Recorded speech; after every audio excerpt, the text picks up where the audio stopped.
Remember, watch FarmerKhalil, watch it, subscribe. Amazing stuff. Please watch it, like, subscribe, share. Hey guys, let's follow the new face of food and let's subscribe to my YouTube channel.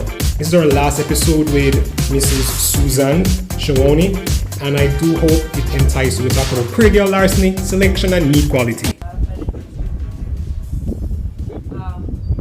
The women. Yeah, it affects them terribly. Yeah, so until it's addressed, again, you put out, you breed better goats, and somebody gets a new buck, and they kill it. What's the point? What's the point? And it's not unique to Jamaica. Again, but if I look at confinement, and I know that doesn't necessarily solve it, but no, because you are confined. So it doesn't. They are locked up at night. Yeah, they are. But they still steal them out of there. Still take them out, find a way. It's crazy. The biggest hurdle we have back home. Praedial Larceny. So that's what you got to solve. Forget about beating them. To solve that first. I agree with you. No, they're just, and it has the most impact on people that need help. Yeah. One of the things we often do is we help the people that have the most already, and some of it's because they respond to what we do, and we have to work harder to reach the people that need help. But yeah, that's that can be the number. That's again, what good does it do to make any improvements from somebody when somebody can easily take it away? Killed it. Perfectly said. I remember when I was down there, I heard some heart-wrenching stories. Yeah, it's crazy. As in, and that sometimes it's violent. Violent. Persons will die or so. Yeah, it's crazy. I can admit that. It's crazy. And it has to, instead of employing researchers, you need to employ regulators. Regulators, yeah, I agree. It's yeah. You wouldn't totally be able to stop it because it could always occur. You don't have to kill an animal in a facility. You can get a black market. You always have a black market, but there should be some level of enforcement, as in, to be honest, most of our meats are not even traceable. As in probably the poultry sector, because, it's heavily invested by the private sector, the pigs, but any other meat outside that. Recently we had a national traceability for cattle, and it's because we wanted to kind of tap into the export market for our patties. So I think that's where it started. Well, I think that could be another advantage to having feed yards. If your feed company would invest in the goat industry, and that you get those, and once those kid goats go into your feed yard, I'm going to presume your big bad company is going to protect them. They have the money to invest in the right security and so. I get you. Right, and that would be one way, because that would be one way that you could, at least a piece of the industry. At least a piece. You're so right. And if you did it so that anybody could participate, with any number of goats. So I think that would be a good thing. Definitely. But again, otherwise, what's the point in improving any kind of production if somebody just steals it? Can't steal it away. But producers are the same everywhere. We worry so much about what the animal looks like. I have these 2 cull ewes in my front yard, and I had a Mennonite guy came and bought a ram, and he wanted to buy the cull ewes. He said they look so good. They did. They're the most beautiful cull ewes in the world. I said they have problems. And I said, good-looking animals usually aren't good producers. It's that scrawny little one that is. And that's why, but it's hard to convince people because we select males based on what they look like and not on their performance. And not on their performance. We worry too much about what the female looks like, and instead of how good a producer she is. Jesus. And then in the case of goats and sheep, all the money is made on the female. All of it. It doesn't do you any good to have a goat that's got a bigger ribeye. All the money's made on the female. What you need to do is you need to find that buck that makes nice girls. And that's challenging genetically to find. You can't do that in a buck test. The buck test is all about, Well, I say that parasite resistance is a female trait. It's something you want to, you want your females to be resistant so that they don't need treated. Mm-hmm. So identifying that in the buck, is a good thing. But the growth stuff, no, it's not. You want those that have most good, and not just the number of babies, the weight of the babies. Weight of it, no doubt. And so money's made on the female, not on the male. Again, but the male sires the females. It's just trying to find the one that sires the female. Good. And that's where EBVs, of course, come into play. That's really the only way you can identify those babies. Yeah. That's so true. And that's what people, we lack that. We lack that back home. Yeah, well, they don't do it here. I mean, sheep are getting better, particularly cotton breed, but the goats, no. I wanted to transition people from the buck test, not to West Virginia's buck test. I wanted to transition them to doing EBVs. It just flat out failed. Yeah. We have another researcher. I don't know if you've heard of Richard Browning. Richard's he's at Tennessee State University, he's a geneticist, and he was working with Brazil on a program to do EBVs. And he got frustrated. And he worked more with Kiko people, so just they're not interested in this country, and they're, and I doubt they are there either. And I'm just gonna pick the buck because he's big. That's it. Or the doe because she looks heavier muscle, and none of that makes you money. And none of it makes you money. None. And a lot of people here will make their decisions on the market. So you take a goat to market, and a boar is more likely to be a number one than a Kiko. Number one being heavier muscle. But I can tell you, he's usually a number one because he's been fed.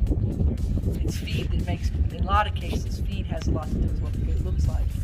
But and again, they'd rather have one number one than two twos. How do you change those things? It's hard. It's hard. I mean, like I said, I'd really like to see in a company like yours look into doing a project because one of the problems a lot of the producers have is they run everybody together. So if we could get some of those buck kids out of there, get some of them out of there when they're young, and feed them. And look at that. That it would have some multiple benefits. I think you could even look at castration's taboo, right? Yeah. No, I did a research. I have a published paper on castrating on sheep and looking at the meat quality. To me, I'd love to look at the idea of castrating again if I'm running everybody together. And I'm gonna keep those bucks in there for a while before I sell them. I don't know. Here the market has changed. There is making a goat leather isn't necessarily going to lower his price. It might actually bring a premium price. Oh. So, but you could do studies. A study like that. I did one, and we didn't find any differences. We didn't find much differences. Because we definitely find differences in the rams. But I think that when goats reach puberty, they waste a lot more energy being boys than rams. Yes. Rams. I tell you, the 2 years we did the study with the rams, we used dairy rams. They were used Frisian Lacone. They didn't act very much like rams until we brought them to New Zealand. Then they discovered they were boys. Before that, they all got along. No fighting. But the bucks, trouble. I think they run off. And I always wanted to do a study to confirm that. Because theoretically, I can see bucks running off some of their weight when they hit puberty. No doubt. I see it. As in, we have farmers as once they hit that 4 or 5 month range and then start playing around, you have that steady growth rate. You don't have that exponential is all gone. I really believe that. And then I would wonder, what's the sweet spot for marketing goats in Jamaica or slaughtering them? That's an important question. Because I'm sure you kill a lot of goats you shouldn't. A lot of animals when I say shouldn't, I mean they're not market ready.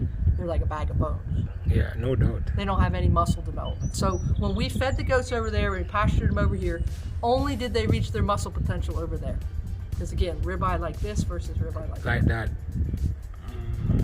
And they're, I know you eat goat meat differently, but here in this country, that's a quality issue. That fed goat is better meat than that. Now, it may not be in Jamaica because because again, the way you eat. Yeah, we A lot just chop up the meat. Right, and I see that in we have farms that mostly cater to like the Muslim market at the holidays, and they will cut everything up in pieces and cook it all together. Well, here, putting the neck meat with a rib chop, a rib tenderloin, you would never do that. You would separate the types of meat. Get understood. So it does. Obviously it depends on the market. On the market. And the consumer. Yes. Definitely. Yes. And I don't know. Is grain? And I'm not necessarily saying grain because grain is expensive to import to Jamaica. Feed might be something. We might mean something different by feed, by product. Limited grain because it's expensive. But the whole, putting somebody in a pen to feed doesn't mean you have to eat grain. You could, but it doesn't have to. It means something you bring to them, you cut and carry. And then I'm also going to assume that labor is not as big an issue in terms of cost in Jamaica as it is here. No, our labor cost is pretty low, but the expertise is the problem. Yeah, but to cut and carry, I don't need much. Right? Yeah. I mean, here, to pay somebody to cut, we're going to use a machine.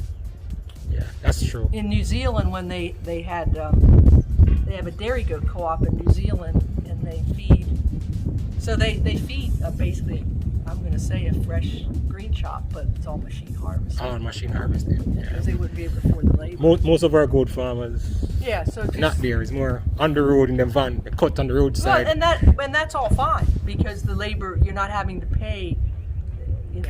Things cost differently in different places, and you have to adapt. You have to adapt the knowledge.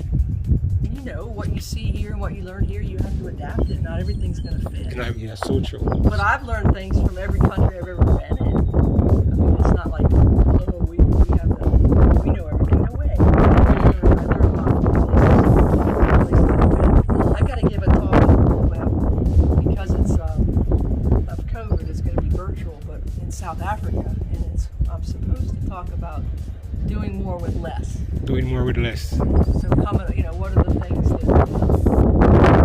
don't cost you money, but it's going to cost you probably labor. They want me to talk about the macho system, for example, which is ironic because it was developed there. Oh yeah, I know, right? But I made this connection with this couple in South Africa when I spoke at a conference in China a couple years ago when I made a connection with them, and so we've stayed involved. They did a webinar for me last right around November. They've developed an intensive, and I think it would work with goats too. They've developed an intensive system of raising sheep where they have 8 groups. 8 groups. They basically started out with a spreadsheet and designed a system. So they have 8 groups of sheep. So they produce lambs year round. And sometimes the groups can be, it's not like you have to maintain 8 separate. Sometimes nutritionally they're the same, so they can be combined. Right. But they still manage 8 groups. Okay. And which allows you to have year round, which for lamb is pretty significant. Lamb's so much affected by holidays. It would be nice to have lambs more year round. Goats, I don't know. Goats aren't driven by holidays in this country because it's holidays for us. Christmas. You know it is. We eat goat all the time. All the time. During December time, gold prices skyrocket. The demand is high. And then what? I've never had it, but the Manish water. Oh, it's nice. I've never had it. You should have it. I have not had it. You should. I have not.